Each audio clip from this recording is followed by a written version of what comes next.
Well, hey, all, welcome to the Common Good Podcast, our little special Monday edition that we call Red Hat, Blue Hat.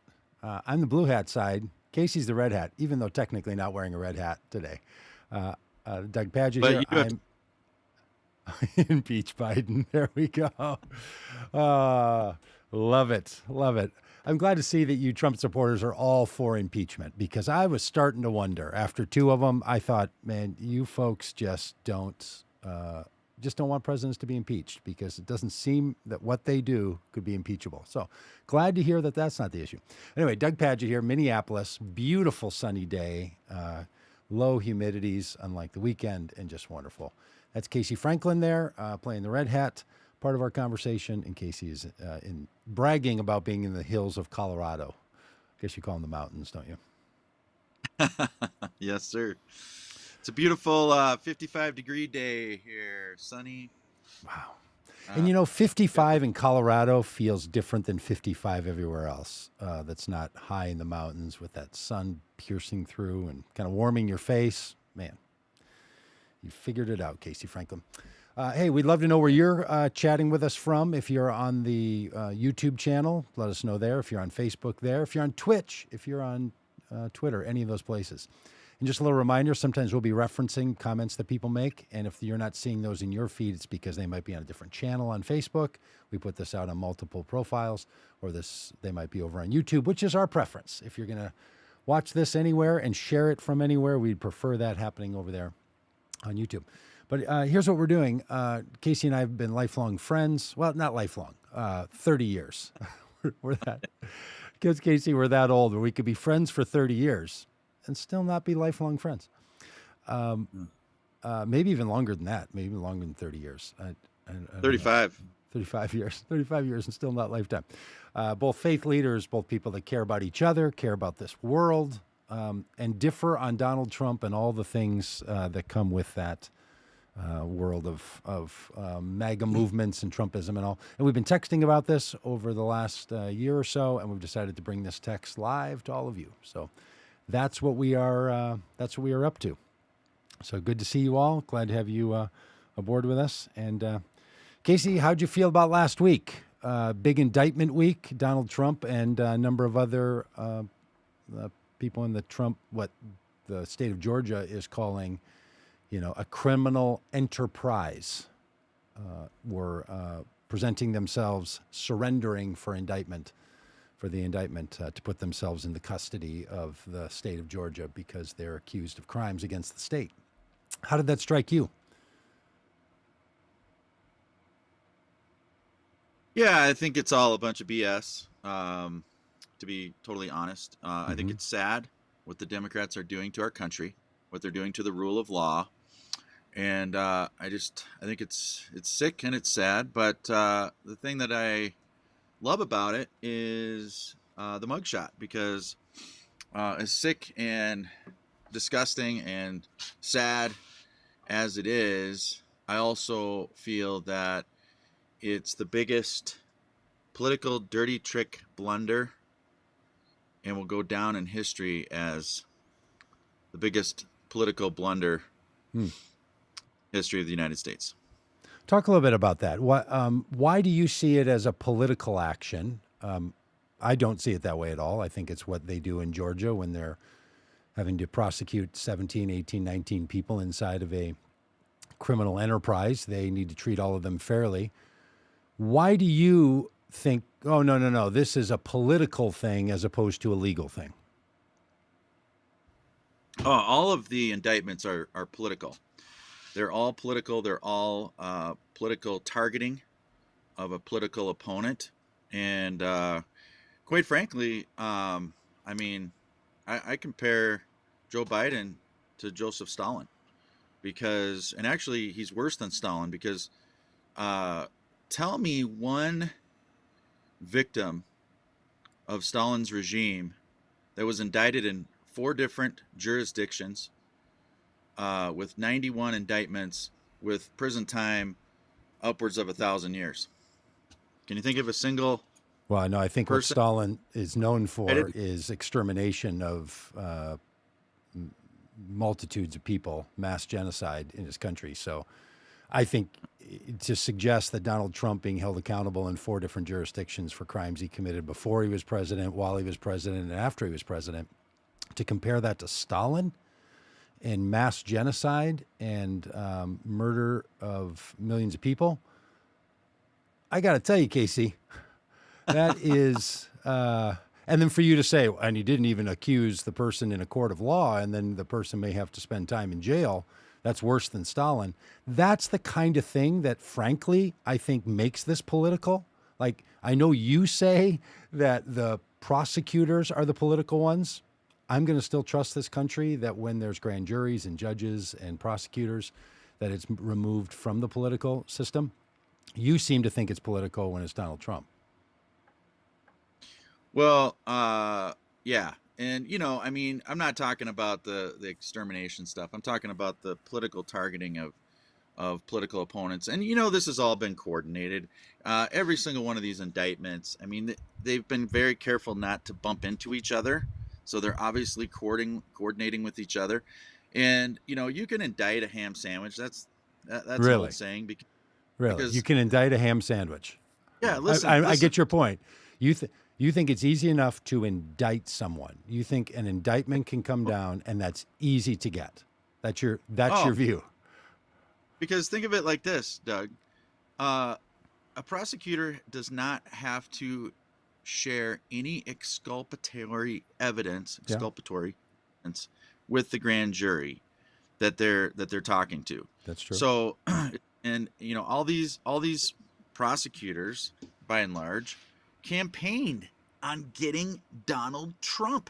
So how can you say it's not political? They campaigned on doing this. Okay, so if Donald Trump is running for office in 2016 saying, if you elect me, I will lock up Hillary Clinton. Was that political? Was that him running? I'm sorry. His crowd may have said that. I don't remember him saying that. Oh, he did repeatedly. That's why the lock her up chant was started by Michael Flynn, who then later was arrested by the FBI and locked up, ironically. Donald Trump has said in 2016 who he was going to prosecute. He said as president that he wanted Bill Barr to prosecute Joe Biden and Hunter Biden and Hillary Clinton. He's saying now, running for office, I will lock these people up and I will be your retribution. So honestly, it's hard for me to understand the argument. I know we've had this over text, you know, for months and months, that you see what is going on in the legal system as political. You see what Donald Trump did and actually is doing as not political, just a poor guy fighting back. And this happens all the time in our conversations, Casey. Like, you're constantly saying you got an impeached Biden hat, but you're also wanting Biden to be arrested. We should talk about that, and we will in a moment. You want Hunter Biden to be arrested, and somehow you believe that those prosecutions would be legitimate. But what makes it illegitimate about in these charges brought against Donald Trump and his co-conspirators and the people in his criminal enterprise is somehow political. Can you help me understand that? You seem to still trust the justice system, but not when it comes to Donald Trump, as if he's the exception to all of these matters. Sure. And you know, I failed to mention early on here that I love you. Oh yeah, you're my friend. You should have started there. Yeah, we can vehemently disagree, and I think it's great that we can have these conversations because, like we mentioned in I think the first one that we did, you know, very few people are able to vehemently disagree like we do, and still remain friends. And I think hopefully that's what makes this conversation different. And just stepping back for a second, you know, with people like you and I, who are so polar opposite in how we see these things, the truth of the matter is, you know, let's just face it, I'm probably not going to convince you of what I would love to be able to convince you of, and you're not going to be able to convince me of what you're hoping to convince me of. But hey, that's okay. You know, we can still have these conversations in love because we love the country, I believe. I think you do, and I know I do, and we care deeply about these things, and we have passion, and that's what I love about what we do. And I don't want anybody watching this to think that this is just another Right. political debate, you know. So I just wanted to get that out of the way, and I want to constantly refer back to that important point in our conversations. Yeah. But Can I just add a point to that? Thank you for that. I think the point of conversation amongst friends, especially, is to be able to understand our friend's opinion and perspective well enough that we could describe it in a way that our friend would say, "You've got me right. That is how I view it." That there would be mm-hmm, very little difference between my understanding of your point and your understanding of your point, and likewise. That we could parrot one another's arguments so clearly that I could say to someone, "Hey, if you want to know what I think about Donald Trump, talk to Casey Franklin. He could make the argument for," right? That because nobody wants to live in a world where there's all of this mystery about one another. Like, why do they think that? I totally don't understand it. So when we're doing this back and forth, and you make a point and then I'll make a point, and we're trying to understand each other, it's for that purpose. It's not for the purpose of trying to say these are bad ideas. It's trying to say, I truly don't get it, and I don't see how you hold this together. Or I couldn't make the argument about, Joe Biden is worse than Joseph Stalin. I couldn't make that argument, and I'm not sure you're making, right? So what we're trying to do in proxy and also in real time, proxy meaning for other people, because they're also in these conversations trying to figure it out. So for anybody watching, listening, that's what we're up to. We're trying to hear each other well enough and also recognize that, like, we think each other holds views that just make no sense, right? Like, that is part of the texting. That's part of our friendship, is that we believe things that we think the other person could never hold to, and likewise. So, okay, back to it. yep, yep. No, I love it, and again, I appreciate you engaging with me on this, because you know, it's important. These things are important, For and sure. uh, it's not just another political conversation. And that's what I love about what we're doing here, is we're actually trying to talk about things that actually matter. These are things that actually matter, and we're doing it in a rational, non-emotional, as much as possible, way that is just enveloped in love and friendship. Great. Well said. So, your question. So, yeah, I mean, how you use the word arrested when it comes to my view of what should happen to certain individuals. But then when it comes to Donald Trump, you use the word holding accountable. We're just holding him accountable. And I don't think that's totally fair. I mean, I know also love to say Donald Trump was arrested. I mean, that's a relishing thing. But yeah, I mean, all I want is accountability. I just want accountability. Um, so if somebody does something wrong, they break the law, they should be held accountable. I just happen to not believe, based on everything I've read, that Donald Trump or any of his so-called co-conspirators have broken the law. I haven't seen anything in any of the indictments anywhere that shows that. So that's why I look at it and I say, no, this is a political hit job, coordinated. It's election interference. We can talk about that later, a little bit later. And the only way that I can help you understand why I believe that, besides the fact that I don't see the evidence of any crimes, is the people that are involved in doing this. So again, Alvin Bragg campaigned on getting Trump. So did Willis. So did the other one. I forget who it was. But anyways, all of these people are, number one, they're Democrats. Number two, they're Trump haters. Number three, they have been going after Trump for a long time. They campaigned on it. So how can you say, oh, no, this is just unbiased, objective this is just the system at work. No, these are people who hate Donald Trump, who have targeted certain judges in certain jurisdictions, and this is all being coordinated by one party, the party that's in rule right now. Sure, sure. Let me So that's let me explain how I can hold that view, because that's what prosecutors do all the time. That's what judges do all the time. That's what juries do every single day that they're in the jury box.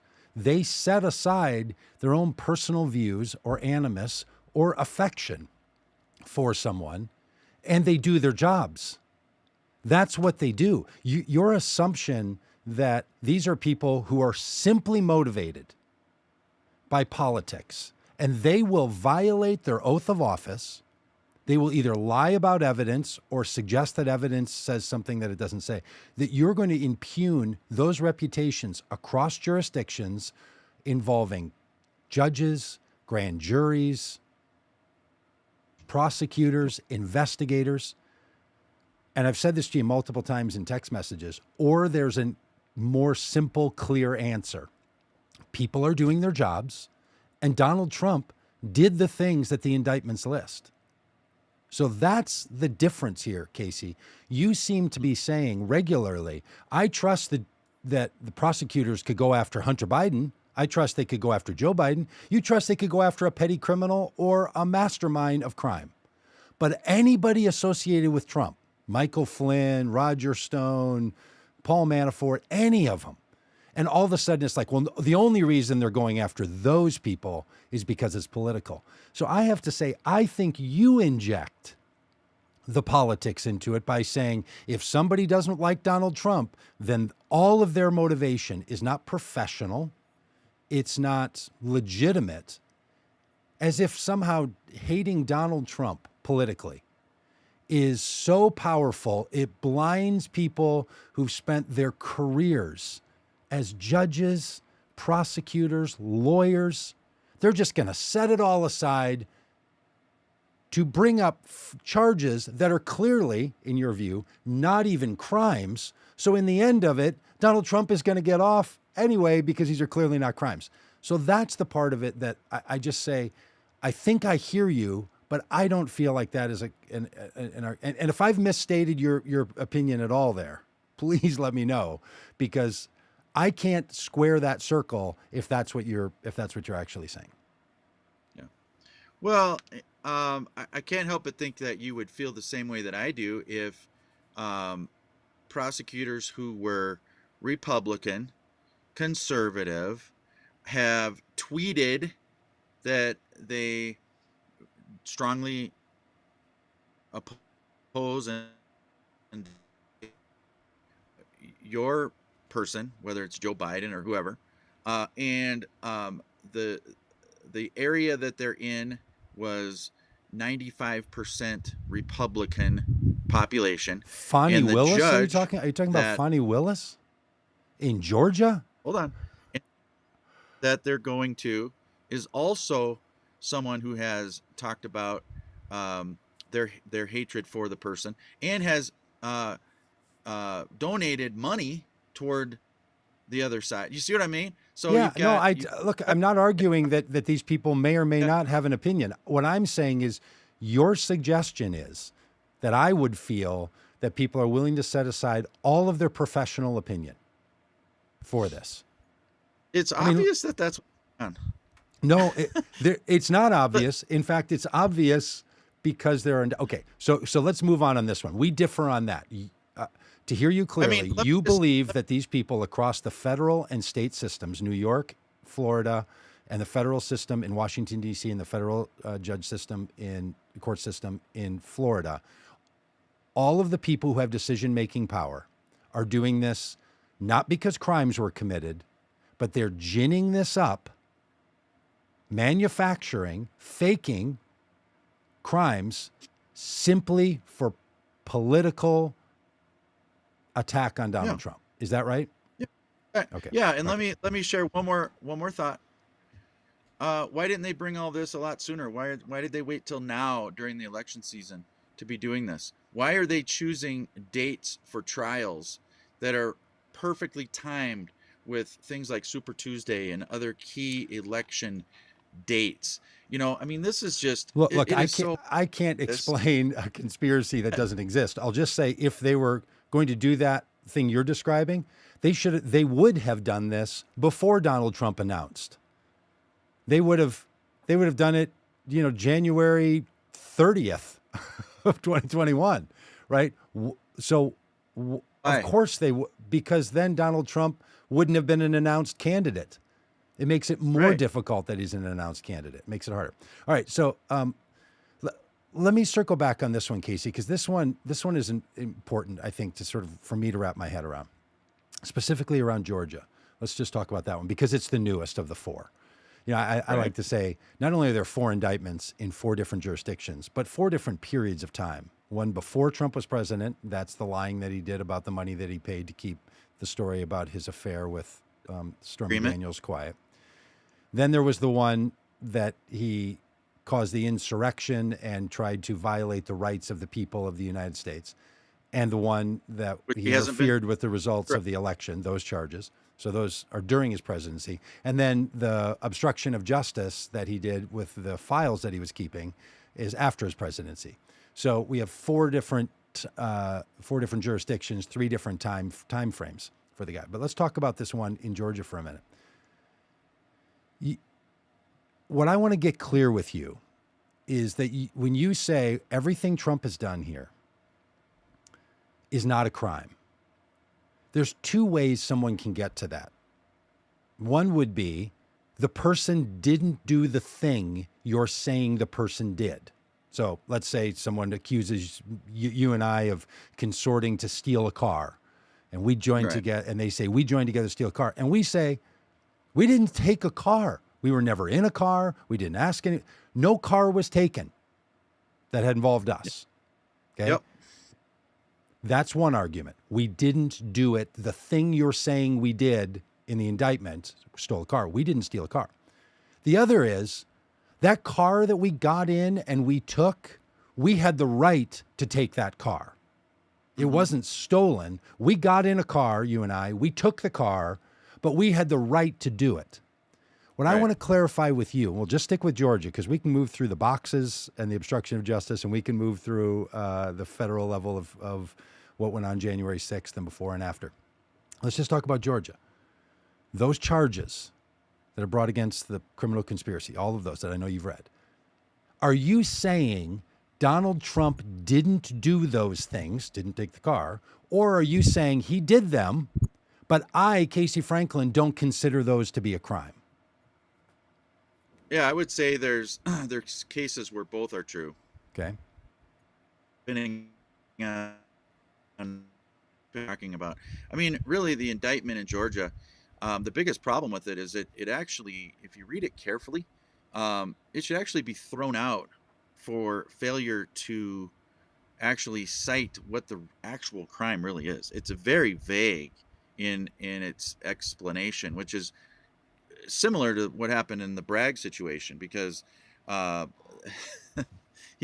Alvin Bragg is still not named what the crime actually was that makes a misdemeanor at worst a felony. Okay. So again, in Georgia, your argument is some of the things he didn't do, they've made up story or evidence, and the other things he did the action, called the Secretary of State and said, "I'm looking for 11,780 votes. I need you to get those for me." Which is one more than we That's need, not- even though he said, Yeah. "You're saying he did that, but that's not a crime." No, that's not a crime. Okay. Of course so not. so here's here's the thing, Casey. That's for a jury to decide. And when you say to yourself, any of us, there are professionals who decide if something is a crime. They're prosecutors and judges, and there's grand juries that have very specific rules, statutes, actions that have been testified to have to relate to statutes. There's a very clear means of this. You're suggesting that you've read the indictment, and I'm going to be flippant just for a minute here, okay? You've read the indictment and you've concluded, with no law degree, the prosecutor in Georgia, the judge overseeing the case, the grand jury, these people, they don't even know what a crime is. Now, that's the part that really gets me about all this with Trump supporters, is that when they try to say it wasn't a crime, is it really your call? Shouldn't the argument be, and I guarantee you, any lawyer walks into court is not going to be, oh, come on, jury, look at that. That's not a crime, right? Everybody, no crime there. They're going to have to say the thing he did didn't rise to the level of a crime, and we have to prove. For you to be making the argument that after all of this work, 2.5 years of investigation, charges brought against 18 people, is so easily dismissed as if these are first-year law students writing up a brief, that even someone like you and me can look at these. And I'll just say, I guess what I'm doing is I'm going to give the benefit of the doubt that people who've brought these charges on a case that's this significant in United States history, they're not going to be foiled by, boy, we didn't even know how to fill out the paperwork. But I feel like that's what you're saying, that these folks are so inept and so blinded by their political hatred that they've blundered themselves, and this case should actually be thrown out. Doesn't even carry the weight. How do you respond to my question and embedded criticism of that argument? Yeah, so it's simple. You have a political prosecutor who hates Donald Trump, campaigned like Alvin Bragg on getting Trump, and comes up with some charges that they think they can convince, a jury pool by showing, this is this, this is this, this is this, this is this, and they're gonna be fooled by that, and apparently they were, and maybe most of them don't like Trump either. Who knows? But it's so obvious that this is just all politics. Wow. Okay. Just as simple as that. I think it's not at all obvious that this is politics. And frankly, I think it takes a very cynical attitude toward our judicial system, that you say you trust, but then you say these people are uninformed, able to be duped. It's you guys. Well, you guys do the same thing with Hillary's emails, with Hunter Biden's laptop and his crimes, and all the mounting evidence that's coming out against Joe Biden, which comes out more and more every day. You guys are doing the same thing. It's just the difference is there's no prosecution, there's no court situation, there's no jury. None of that has happened yet. So it's easy for you to say, oh, well, since it hasn't been prosecuted, then obviously it's nothing. So what do you think will happen, Casey, if, let's say, a Republican wins the presidency in 2024 or later, and they prosecute Hunter Biden and Hillary Clinton and Joe Biden, things that Trump's Justice Department did not do in 4 years in control.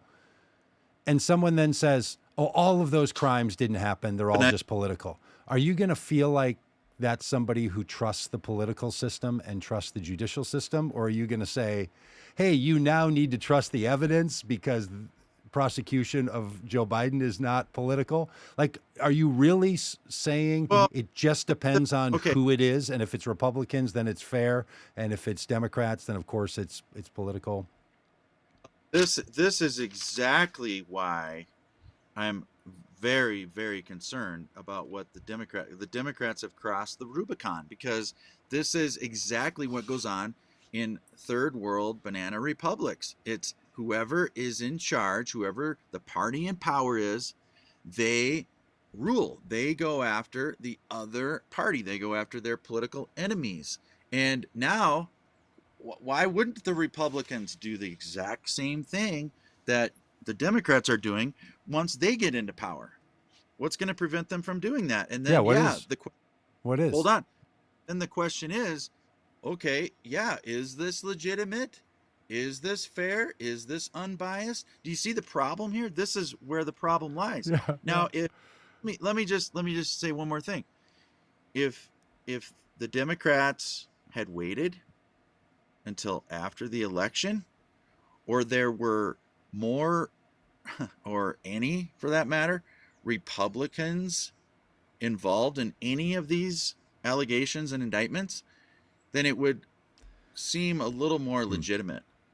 But right now, the way that this is looking, it looks terrible, and the But American people but when it are was seeing when it was it is. January 6th, select committee led by Republicans, you said they're not real Republicans. In Georgia, when there's prosecutors who are Republicans, they're not real Republicans.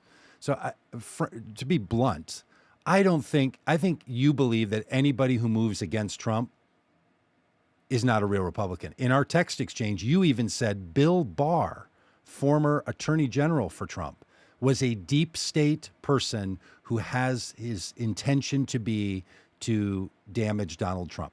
Bill Barr and Jeff Sessions. When I asked you why did those two attorneys general not prosecute Hillary Clinton and Joe Biden the way that you say they should be prosecuted, because the crimes that you're alleging for both of them took place before those people were attorneys general, you said because they're also part of the deep state.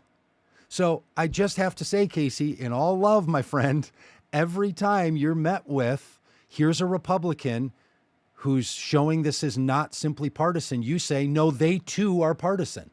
So, and I know you're not the only one, and I know this is the talking points that are moved around because I pay a lot of attention to right-wing media, and I hear this not only from you. This is not a Casey claim singularly. This is what I hear from that side altogether. They're just turning against that crowd all the time. Yeah, well, I mean, yeah, you can say that, but I mean, if you just look at what's really going on here, Okay. it's pretty obvious. It's pretty obvious, and it's sad. It's really, really sad. And I want to share with you a couple thoughts about why when you asked me the question about is it a crime or is it just whatever your two questions were about. Did he Georgia actually do it, or what he did not meet level of crime? In the Georgia indictment, I just want to share a couple things that are in there. First of all, Act 96 says that Mark Meadows sent a text asking if there was a way to speed up the Fulton County signature verification. So now texting is a crime. No, it's not. It's not the action of texting. It was the request that was going on in the texting. It's not the action. It would be like he called him on the phone. Well, now you can't make a phone call. It's not about texting. It's about what you did over text. Is there any way to speed up the signature verification? And go on. Read the rest of it. What else does it say? What's the meaning of Act 96 in the indictment? They list that. They list that as an action, and then they say, what about it? What's the crime that they say was committed by seeking the speeding up of the verification of the signatures? I don't have that right in front of me, so you'll have to tell me. All right. Well, so that's probably what you need to look at, because what they're not saying is he sent a text. That's a crime. What they're saying is, by doing that, here a person who is using his political office to pressure the people in another state who have full jurisdiction over their own verification system. He's using that position to pressure and to obstruct. That's the argument. So don't try to, don't be fooled into thinking it was the act of texting and asking a question. Texting and questions now are illegal. I mean, that is not an honest, and I know you're an honest person, and that is not an honest reading of what's going on in that indictment. Fonnie Willis, and no judge is going to sign off on an arrest warrant for these people if all they're doing is saying he sent a text message asking a question. Again, a prosecutor cannot simply bring a charge. It has to be vetted through a system, and a warrant has to be signed by a judge. So you can say what you want about Fonnie Willis, but it involves many more than one person to be able to bring an indictment. And I know they say you can indict a ham sandwich, but you can't just go off and indict a human being in the United States of America on these kinds of charges. So anyway, that's what I think is going on. Let me point out something else in response to that. The word pressure and the idea of using one's political office, which what was he, Trump's chief of staff, yeah, which, I mean, chief of staff, I mean, I don't know what kind of power that really has beyond his staff. But Right. anyways, so Well, so yeah, the idea and using one's political office, those are interpretations. yeah, That's an interpret. that's right. And Yeah. that's why there's going to be a trial, because the prosecutor said to the grand jury, we interpret those actions as to be a crime. And the grand jury said, we think there's probable cause for that. And a judge said, we think that's legitimate. So Yeah. you can issue an arrest warrant based on that alleged crime. Then it will be vetted in a court of law. You seem to be saying, don't vet it in a court of law. Don't have these crimes looked at. Absolutely, we should have these crimes looked at. Any crimes, Joe Biden's alleged crimes, bring them up. I mean, in our text exchanges, I'm doing this all the time. I'm like, please just show me the evidence. Jim Jordan, jacketless Jim Jordan, who's a congressman from Ohio. Please, Representative Comer, bring about. I mean, look, if Joe Biden has committed crimes, he should be prosecuted 100%. If Hillary Clinton committed crimes, she should be prosecuted. I wish Bill Barr and Jeff Sessions had looked at it closely. Oh, it turns out they did, and they chose not to press charges. So I'm going to set the Hillary Clinton aside. Joe Biden, going to set that one aside because people have already looked at it. Now, that doesn't mean somebody should be done. Investigators should keep investigating. I mean, I've been writing this to you for a long time. Like, investigators should investigate. Don't stop investigating. All of them. Everybody who's involved in public service, if they're if they're accused of a crime by somebody, it should be looked into, for sure. And then we should follow the process. That's all I'm saying. All right, can I show this text exchange that you and I had? Well, actually, let me get your response to this one. This was Trump's first tweet since he was kicked off of Twitter and then allowed back on. He wasn't on Twitter because he wanted people to be over on Truth Social, but he thought this one was worth it because he's doing some fundraising off of this. So he writes, mugshot, with the date, election interference, all caps, never surrender. And it just struck me, and I know a lot of people have commented on this, and my friend Brandon first brought this up to me when he sent me this because I hadn't seen it. He said, actually, the direct opposite of never surrendering. The mugshot was taken when he surrendered himself to the authority of the court. Why do you think Donald Trump, after surrendering himself into the care of the court and being put under arrest, then wants to say no surrender? Do you think there's something going on? And you as a Trump supporter, did you feel like him being arrested and then detained and being then let out on bail, but still under the jurisdiction of the court, is a weakening status where Donald Trump had to say in all caps with an exclamation point, never surrender, even though he just did surrender to the court? Yeah. Great question. So first of all, I want to make a few comments here. Number one, what an amazing mugshot. I mean, this is the mugshot heard around the world. This is the most famous man in the world, which, whatever the legal mumbo jumbo is on that, you got to wonder, okay, did they really have to take a mugshot? I mean, people aren't going to recognize Donald Trump if he flees? No one's going to know who he is. Really? Okay. So that smacks of politics. Got it. And second, because the Democrats, they've been dying for this mugshot. They've been dying for it. Oh my gosh. And they finally got, and look at it. I mean, look at the lighting. Look at how, I mean, that's not what I think of when I think of a mugshot. I think of somebody in an orange jumpsuit, like when we go to the DMV and we get our mugshot taken for our driver's license. I don't know about you, but my picture looks awful. I mean, and now they got these rules where you can't smile and all this stuff, and the pictures never look good. But his picture actually looks pretty darn good. I'm like, was that professionally taken with professional lighting? I mean, and then you got to look at the look on his face. That's just a look of defiance, and that's why he says no surrender, because sure, he's followed the law. He submitted to the court. Yes, he surrendered to the court, but he's not surrendering to this radical mob Okay. that's going after. So he may have surrendered here, but he's not surrendering in the sense of the battle that he's facing here. Yeah. That's what he meant by it. Well, I know. Well, I appreciate your take on that. I really do, because I saw that photo and I thought just the opposite.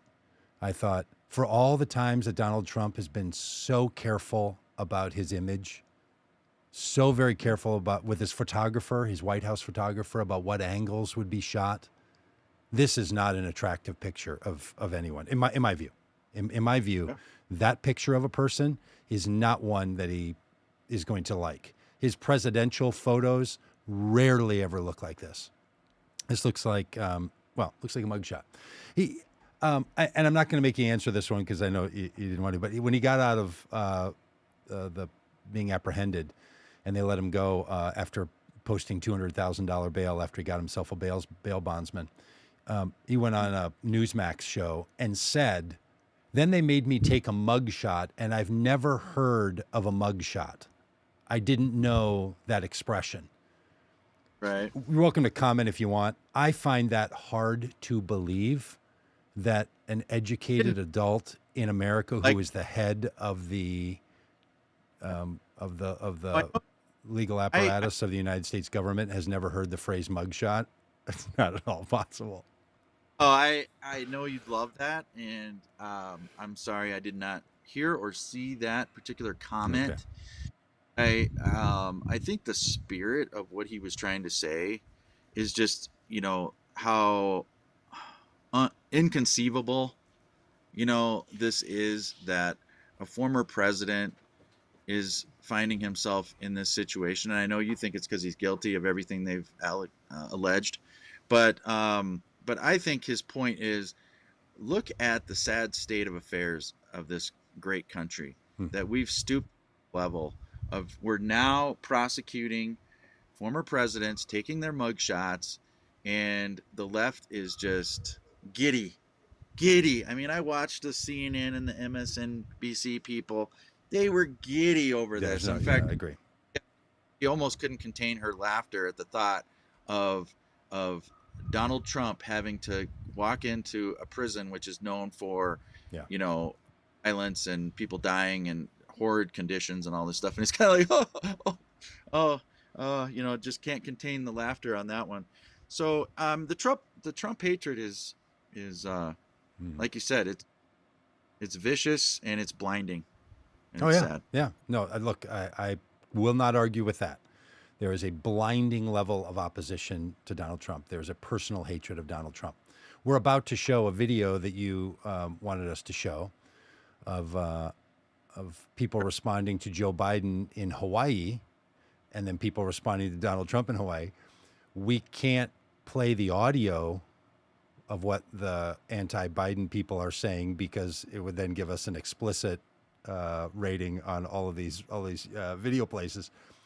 So I'll just simply say, based on this video and my own experience, the opposition to Joe Biden, the opposition to Barack Obama, the opposition to Bill and Hillary Clinton, the opposition to Nancy Pelosi is also really ratcheted up, my friend. The hatred of these people has no bounds. Mm-hmm. The hatred of Republicans by Democrats and other leftists has no bounds, for sure. I think we shouldn't be hating anybody.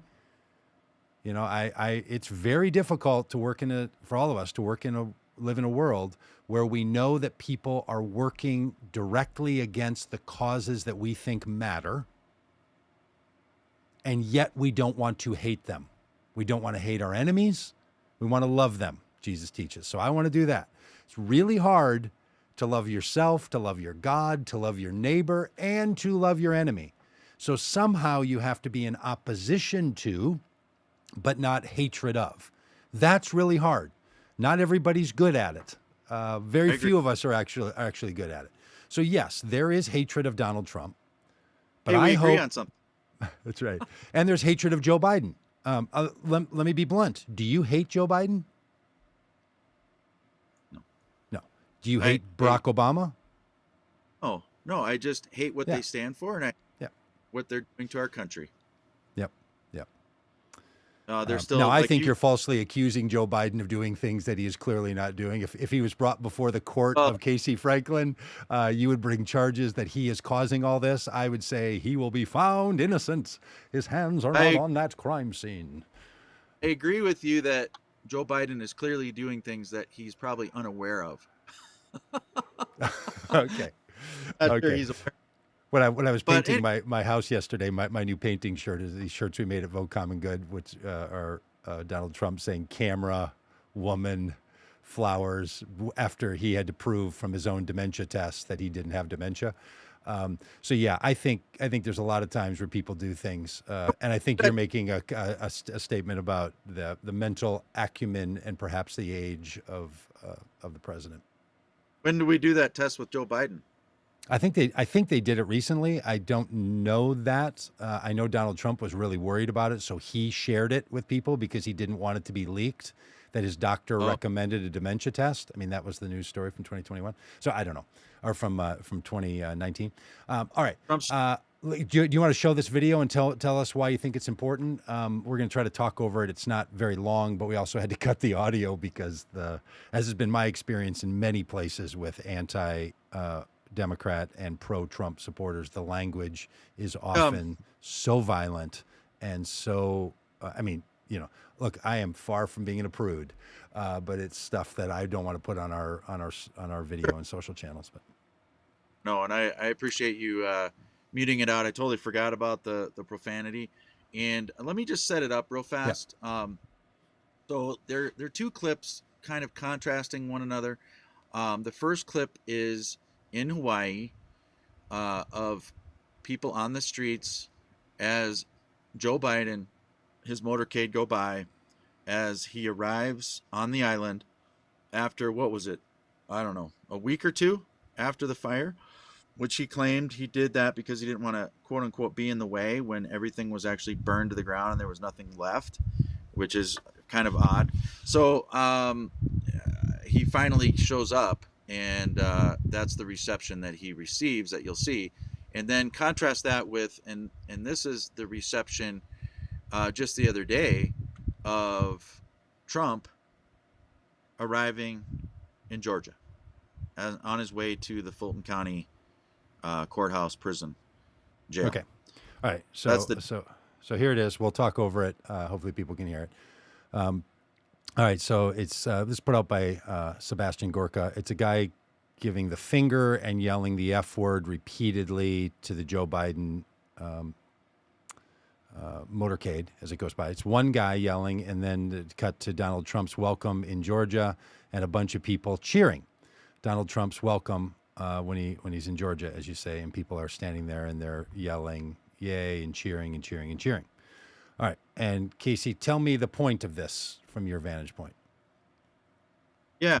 So from my perspective, and this is my humble opinion, what you see there is people's sentiment beginning to change about what is going on in our country. Mm-hmm. Now, granted, these are people who probably just went through something absolutely horrid. I mean, there's 1,000 kids still missing, last I heard. I mean, people lost everything, including their children. And I mean, it's just awful when you look at what took place there. And obviously these people are upset. And I think they're upset because they perceive that their president doesn't care. He gave them, what, $700 per household. When you compare that to the Ukrainians receiving $2,300 per household in aid so far, I mean, hopefully they'll give more to those victims in Hawaii, our own citizens, and then it takes them a week or two to show up. So I can understand why they're upset, and then you see what's going on in Georgia, where this so-called criminal. Not a so-called criminal. He's actually an arrested person on charges. It's not in quotes or so-called. He may be found innocent, but he's been arrested he's been charged with crimes. Yeah. Convicted of no crime. That's right. So, that's right. So-called criminal is received by the people in Georgia with cheers. So I think that tells you a lot about what's going on in our country right now. I think people are starting to see exactly what's going on. And quite honestly, Doug, you guys should be a little bit worried because this mugshot and this whole thing.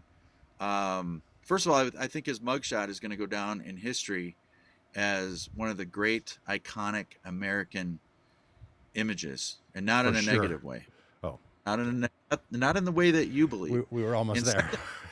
Secondly, I think you guys should be worried because this mugshot is going to pretty much seal the fate for the black vote for Trump, because a lot of people of color who have been or seen either been or see themselves as victims of the system. Yeah. And well, now, could be. Now Trump can identify with them, and they can identify with him. Yeah, it could be. It could be. I don't think that's helped a lot of other white collar criminals, but it might be the case. Let me give you a different reading of this video that Sebastian Gorka, a person who I think does not deserve our respect as a commentator, posted. That's the one we just showed. So he says, here's one man standing outside yelling profanities at Joe Biden. One guy. I promise you, a president drives by anywhere, people yell at him. I stood on the corner in Washington, D.C., watched Donald Trump drive within 1 foot of me, looked him square in the eye, and that happens all the time. An individual person's reaction, I don't think, is capturing the country. I'm pretty sure Hawaii is not full of people hating on Joe Biden. Now, so I will just say that. And then this cut to the Georgia clip. Yabbits put it in the chat. These were people cheering while Donald Trump is driving himself to turn himself in at the Fulton County Courthouse. I think you could interpret this not as them saying, yay, Donald Trump, but yeah, you now got to go turn yourself in. So take one guy who hates Trump or who hates Biden and then contrast it with a group of people who we don't know what they're cheering about. I would suggest it's likely that they were cheering because they knew that he was going to turn himself in. They weren't holding up pro-Trump signs. They were cheering for the fact that he was presenting himself as a criminal. So now, this is a great Rorschach test, though. Sebastian Gorka sees two videos. He puts them up. You put them out, and you say, I think this indicates the world as I see it. And I'm like, oh, I think this indicates the world as I see it, too. There's always a percentage of people that hate political leaders. And I think these people are cheering that Donald Trump is finally going to be held accountable for the crimes that he's alleged to have committed. And the process is starting now. So I would say, okay, but this is more important. I think this is a perfect example of what we see. And this comes from Buddhist teaching. We don't see the world as it is. We see the world as we are. That we project ourselves onto the world. Now, we try to do all kinds of things all the time to, alleviate those bias. But I think that's what's going on. So I think this is just an interesting, here's two of us. Again, I think what's interesting about our conversation is we're similar ages, similar backgrounds. We're both passionate and we care. We're friends who love each other. We've known each other for a long time. And then we get to this and we're just like, no, it's that. You remember those things that were around on the internet a while back? I don't know. There was like a picture, and there was one that was a color, and it was like, do you see this color or this color, or do you see the woman drinking water or the duck or whatever it is? I can't remember what the details are. Do you remember what I'm talking about? Yeah, there's a lot of those things out. There's even old-fashioned ones on paper. Yeah, that's right. Yeah, and maybe a poster. I remember a poster with an F-16 in it, like a fighter jet. And could you see it or not? And that's what it feels like. Like we look at the same data, the same actions, and have such radically different perspectives. And the question is why? And frankly, I think you think that because you've wanted my eyes to be opened, I think this is right. You think that I'm so biased in my blinded hatred of Donald Trump or his cause that I can't see clearly. And I think that you have a fetish commitment to Donald Trump, that causes you, an otherwise reasonable person, to say things about Donald Trump's actions that you would never say about anyone else's. And it's a standout that I think is an example of someone who's caught up in a world where you're, for some reason, not allowed to think the things about Donald Trump that you would think about anyone else. Okay. Yeah, no, I think that's a valid point that you're making there, and I appreciate that, because you're absolutely right that we all interpret the world through our own lens. And I think that, I'm just as guilty of it, and I'm sure you're doing a lot of projecting yourself onto Donald Trump with things. But here's the thing about Donald Trump that I keep trying to kind of bring us back to, and that is, it's not really about him. I know you guys love to make it about Donald J. Trump. He represents something much bigger, much more powerful. And it's what he represents to some of us, to a lot of us, that matters, that causes us to say, hey, I like this guy. And part of it, quite honestly, is the fact that the radical left and people that think like you hate him so much. And when I say hate, I know you don't hate him as a person. You believe he's a child of God. I believe he's a child of God. I believe you're a child of God. I believe Joe Biden is a child of God. But you know what I mean when I say hate. Yeah, I do. And because he's hated so much by the people that hate him, it causes people like me to go, why is that?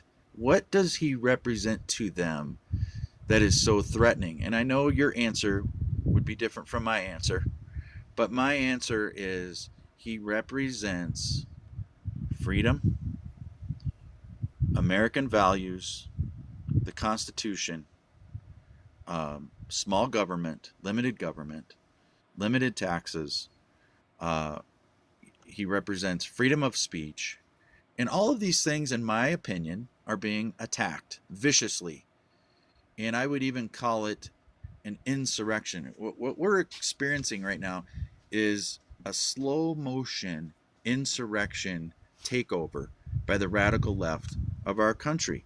And Donald Trump represents probably the only person, at least one of very few, who will be able to stop it.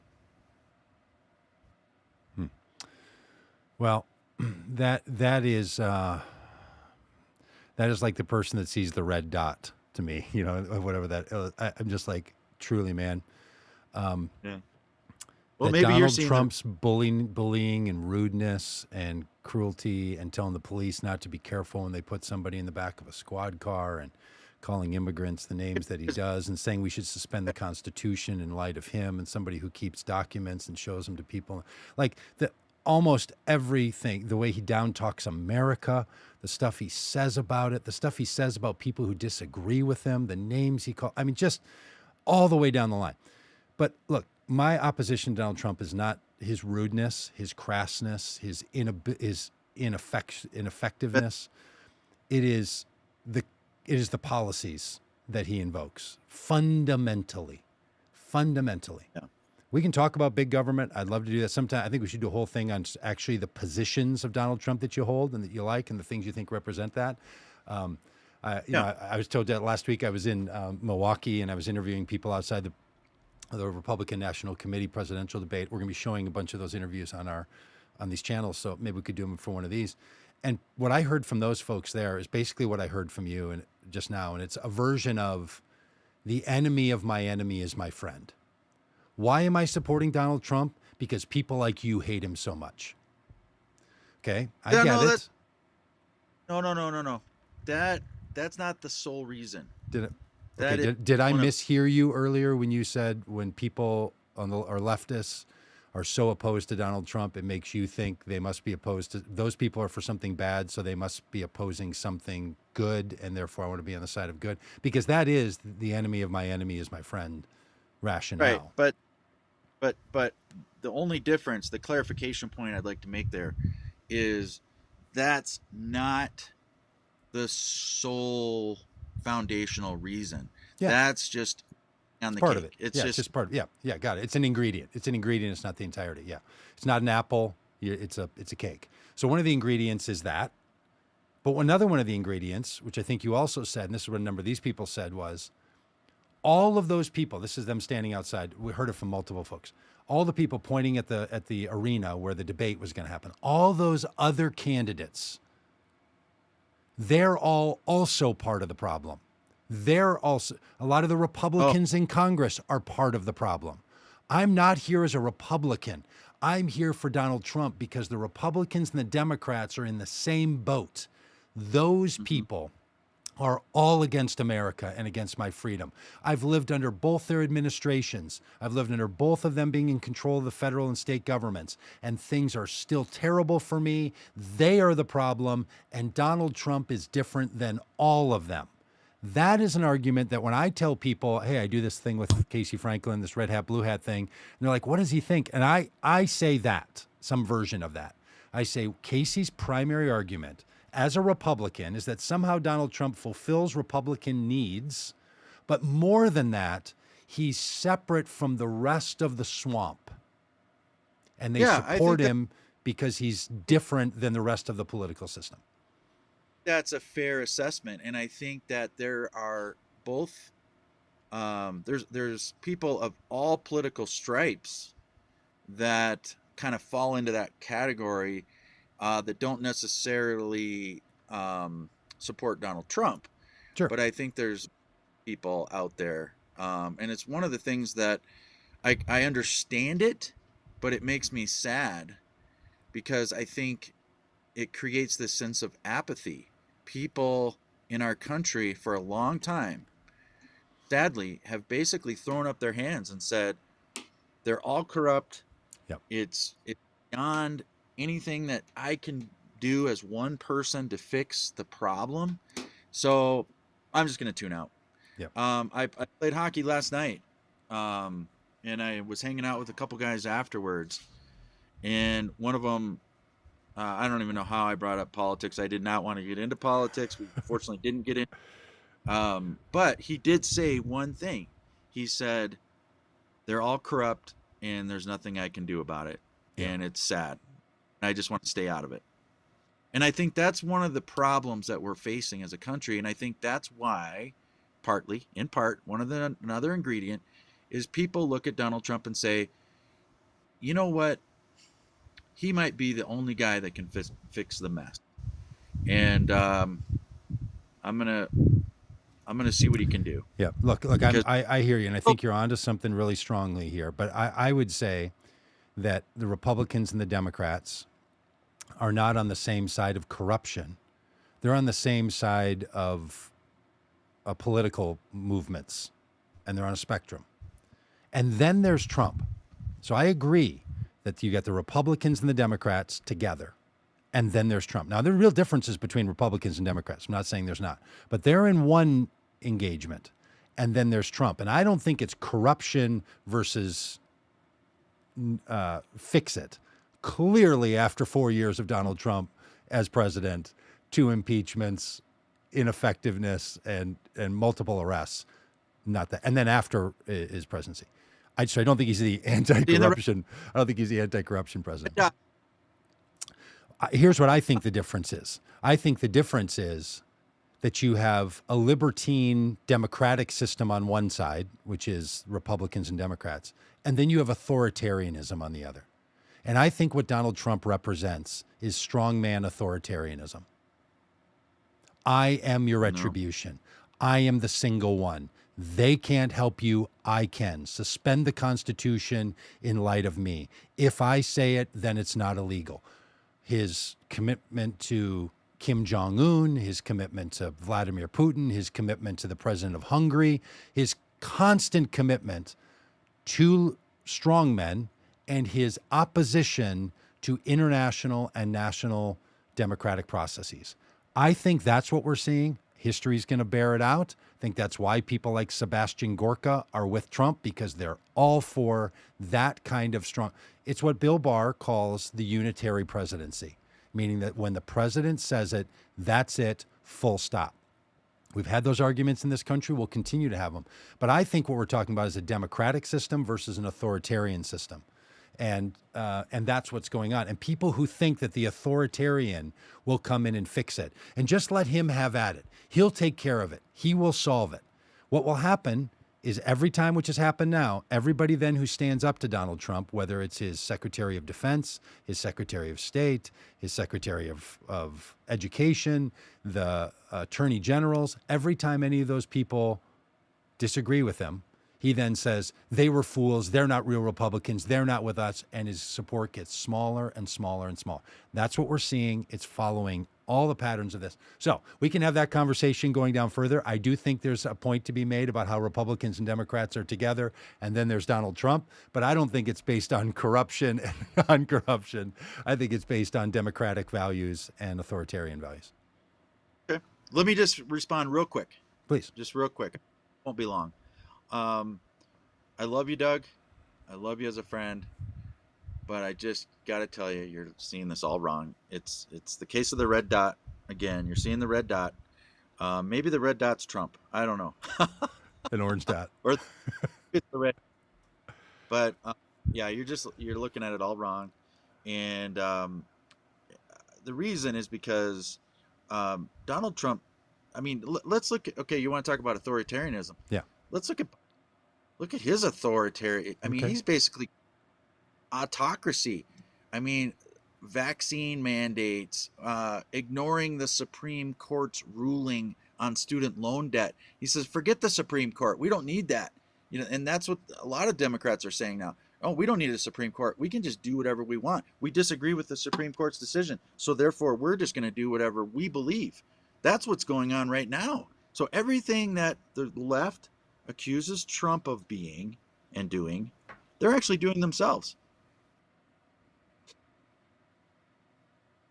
Well, that is not what they're doing with student loan forgiveness. That is not what they're doing with vaccine mandates are for federal employees only. They do this all the time under federal OSHA laws. So if you want to, and look, I get it. Some people are so anti federal government, they don't want a lot of those things to exist. I mean, I remember when there were debates among Republicans in 2004 or 2008 saying that they wanted to get rid of the Department of Education. That's old Rick Perry. Like, that's been going on for a long. Okay, we can have all those arguments. I know a lot of old school Republicans still want to fight 1930s New Deal movement that created Social Security and Medicare and Medicaid, and then in the 1960s, the expansion of civil rights and the expansion of welfare system and all the rest. Fair enough. We should totally have those arguments. But being on one side of that versus the other does not make you authoritarian. What does make you authoritarian might be the kinds of things that we've seen under Donald Trump. But it seems like that's a pretty good red hat, blue hat day for us so far. But Casey, last week when we were having a little internet problem, I had to try to sing a song to the good people who pay attention to this podcast, and lots of things went bad. But you, my friend, because I should just tell people who are new to all this, I'm a new guitar player, a year and a half. Casey's a longtime guitar player. I learn a lot from him. So we text about this kind of stuff, hockey, and because Casey's a great hockey goalie, and guitar. So our texts are full of more things than just us trying to help each other see, how we're about to drive off the cliff. It's also this other stuff. So we're going to have a song each week. And Casey, with his guitar outside in Colorado, I mean, you just can't get better than this, especially if the audio works. It would just be such a treat. All right, Casey, let's hear it, my friend. All right, let me see if I can let you see my guitar a little bit here. Yeah, let me. I really wish I could change. Let me. Yeah, go ahead. Let me see if I can change something on my end here.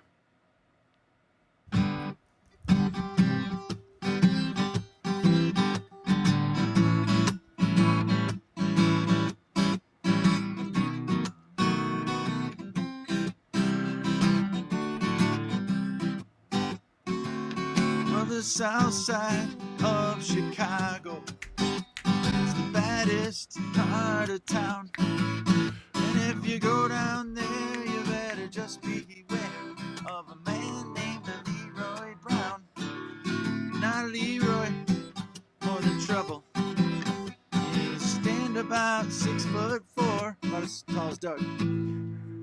And Average out size of guy. down, he's calling treetop lover, but the men just call him sir. He's bad, bad, Leroy Brown, baddest man in the whole downtown, better than a old King Kong, meaner than a junkyard dog. He's bad, bad, Leroy Brown, baddest man in the whole damn town, better than a old King Kong, meaner than a junkyard dog. Yeah. Ah, how great was that? I couldn't stand it, Casey. I just had to run over and grab my guitar and start playing I'll- along. So dang fun. I'll teach you that one, man. Oh, I'm on it with you. Well- Yeah, we should do that one together. All right. Thanks, Casey. Love you, buddy. Talk to you in a week or so. Thanks, everybody, for all your comments. Hey, Casey, I just want to kind of go through and recognize some of the people in their comments. We'll go in reverse order. Yabbits, thanks for all that you've been. Yabbits gave you a yoo-hoo, which is a wahoo. Alex gives you a very nice, perfect song for you, Barbara says on there. Kimberly has been with us. Peggy, Faith. Thanks, Faith, for your nice comments. Let me get so many. Bonnie, thank you for being a part of all of this. Laura, Fred, so many from some of the same people. M. Ray, appreciate all of you being Glenn. Hey, share this with family and friends if you would, if you think they'd be interested in this. Valerie, you can go ahead and do that same kind of thing. Share this around. If you don't know which one you want to share, because now everybody's on Facebook, if that's where you are, or Twitter, go over to our YouTube channel. You can find it all over there, and just grab this link and be able to share it with people. We're going to try to do this most Mondays, at least for a while. So thanks for all of you. We're still looking at this. Stacy, Ahu, Valerie. I think I may have said Valerie already. Mark, thanks for your comments. So many. We appreciate it that all of you are chiming in on this. And Casey, most of all, thanks to you, buddy. And Thanks, bud. any last Appreciate words your from you? No, just appreciate your friendship, and one of these days I'll sing my Joe Biden version of this song for you. Oh, you don't think I had a couple of Trump Folsom prison songs going through my head? I mean, it's something, but this is one of the reasons why I hold to an eschatology of goodness, a future of goodness, a coming of goodness, because I don't want to live in a world where we only have choices between lesser of two evils. I want to think that we can always pick the better of two goods, and I want that to be part of it. So, and you're part of a good world to me, Casey. So thanks, buddy. Hey, y'all, we'll talk to you later. Last word, Casey. Anything? No, man, just thank you so much for your friendship and for giving me a chance to share, and love your just love your friendship, man. Right on. Thanks, buddy. All right, bye all. Hey, also there's an audio version of this.